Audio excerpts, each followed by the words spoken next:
చేనేతలతో ముఖాముఖిలో CM Jagan కీలక వ్యాఖ్యలు చేశారు. మంగళగిరిలో చేనేత వర్గానికి పోటీ చేసే అవకాశం ఇచ్చామని, ఇందుకోసం సిట్టింగ్ ఎమ్మెల్యే ఆర్కేను ఒప్పించామని, బీసీలు ఎక్కువగా ఉన్న ప్రాంతంలో చంద్రబాబు కుటుంబం పోటీ చేస్తోంది, మనం ఈ టికెట్ బీసీలకు ఇస్తే వాళ్ళు డబ్బుతో గెలవాలని చూస్తున్నారు, లావణ్య దగ్గర చంద్రబాబు కొడుకు దగ్గర ఉన్నంత డబ్బు లేదని, వాళ్ళు డబ్బు ఇస్తే తీసుకోండి కానీ ఓటు వేసే సమయంలో మాత్రం ఆలోచించండి అన్నారు జగన్.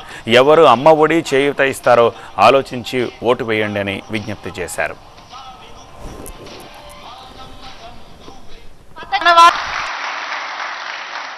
లావణ్యమ్మ దగ్గర బహుశా చంద్రబాబు నాయుడు కొడుకు గారి దగ్గర ఉన్నంత డబ్బులు ఉండవు.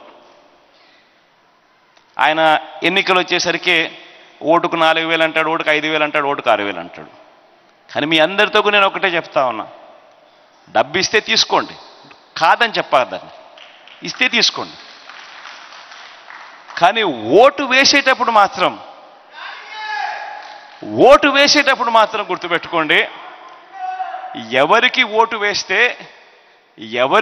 వేస్తే మళ్ళీ జూన్ జూలై మాసంలో అమ్మఒడి ఎవరు వేస్తారు అని మాత్రమే ఓటు వేయండి. మళ్ళీ ఎవరు చేయూత ఇస్తారో అన్న వారికి మాత్రమే ఓటు వేయండి. మళ్ళీ ఎవరు ప్రతి సంవత్సరం నేతన్న నేస్తం ఇస్తాడు అన్న వారికి మాత్రమే ఓటు వేయండి. ఎవరు ఉంటే మన పిల్లల చదువులు బాగుపడతాయి, ఎవరు ఉంటే మన బడులు బాగుపడతాయి అనే వారికి మాత్రమే ఓటు వేయండి. చంద్రబాబు నాయుడు ఆయన కొడుకు ఏం చేస్తా ఉన్నారు? బీసీలు ఎక్కువ ఉన్న ప్రాంతాలలో ఇక్కడ కూడా బీసీలకు ఇవ్వకుండా ఇక్కడ కూడా వచ్చి వాళ్ళే నామినేషన్లు వేసి వేలకు వేల రూపాయల డబ్బులు ఖర్చు పెట్టి కోట్ల రూపాయల డబ్బులు ఖర్చు పెట్టి ఈ సీటు కూడా అన్యాయంగా మన దగ్గర నుంచి తీసుకునే కార్యక్రమం చేస్తూ ఉన్నారు. అది మంగళగిరి అయినా అంతే, అది కుప్పం అయినా అంతే.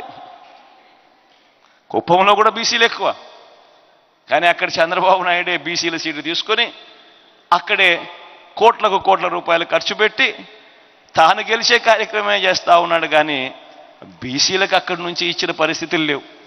కానీ మీ బిడ్డ కుప్పంలో కూడా బీసీనే పెడితే ఎలక్షన్లు చేస్తూ ఉన్నాడు.